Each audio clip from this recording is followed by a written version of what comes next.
you contract leprosy in India, you are cast out and you are deemed untouchable, even if you catch this at the very beginning before it affects your limbs or anything like that. And that's the problem we're dealing with.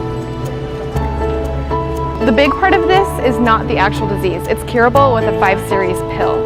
But the reason it gets so bad in India is because the moment you contract it, you're cast out no matter what. So people don't say anything.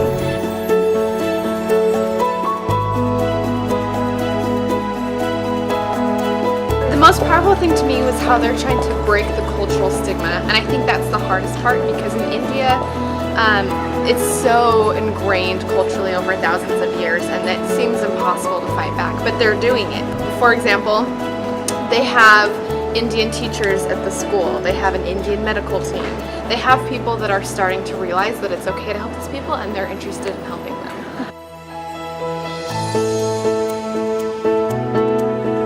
One of the most powerful experiences in India was going to the colony that had been using microloans for years.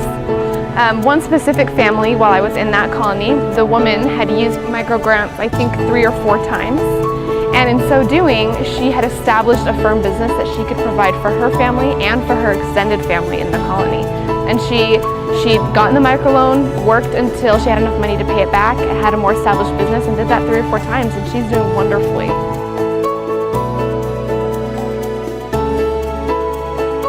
Every night in India as a volunteer, you have dinner with other volunteers, you talk about your days, what you learned, the experiences with the kids. And it's interesting because you start to hear about the kids, their background, and you start to hear the really tragic things they've gone through, and honestly, you start to wonder why they have hope and why they believe and why they all want to be engineers. And you start to realize that it's because Rising Star has given them an opportunity to grow, and they have reason to hope and reason to believe.